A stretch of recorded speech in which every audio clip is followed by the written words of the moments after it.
दुसरा टप्पा जर आपण पाहिला तर पहिला टप्पा हा नितीश कुमार आणि लालूंचा होता, दुसरा टप्पा हा भाजप आणि इतरांचा होता।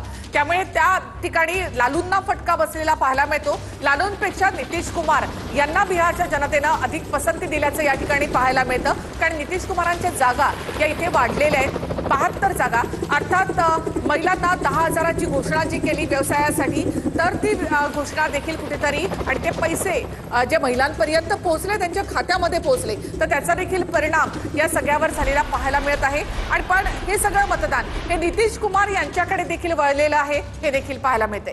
नक्कीच मागच्या वेळेला जेडीयू तिसऱ्या क्रमांकावरचा पक्ष होता, मात्र यावेळेला आत्ता जे चित्र दिसतंय त्यानुसार जेडीयू पहिल्या क्रमांकाचा पक्ष ठरेल असं निदान या आत्ताच्या कलांमध्ये तरी म्हणता येतंय। जेडीयू आणि भाजप 71 जागांवर आणि थोडेफार मागे पुढे फरकानं आघाडीवर असल्याचं चित्र सध्या पाहायला मिळतंय। तेजस्वी यादव हे तरुण उमेदवार या ठिकाणी होते आणि मुख्यमंत्री पदाचा चेहरा म्हणून त्यांना पुढे करण्यात आलेलं होतं। जेन्सी किंवा नवतरुण जे आहेत ते तेजस्वी यादवांकडे आकर्षित झालेले होते। क्रेज होती तरुणांमध्ये तेजस्वी यादवांची, मात्र त्याचा फार मोठा फरक हा मतदानामध्ये पाहायला मिळाला नाही। जात हा मोठा फॅक्टर आहे बिहारमध्ये, तो देखील कुठेतरी या ठिकाणी पाहायला मिळत आहे।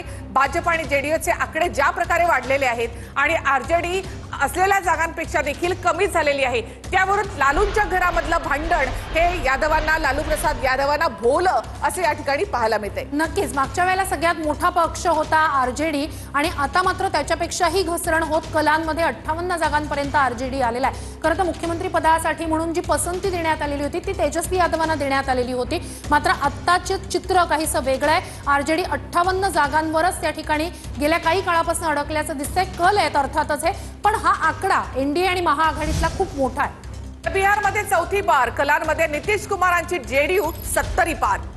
काँग्रेसची आघाडी घटलेली आहे, आरजेडीचे सुद्धा आकडे मागे पडलेले आहेत। तेजस्वी यादवांची तरुणांमधली क्रेज आकड्यामध्ये फिकी पडली। तो बिहार में चौथी बार फिर एक बार नीतीश सरकार कलांमध्ये नितीश कुमार यांच्या जेडीयूनं 70 पार केली।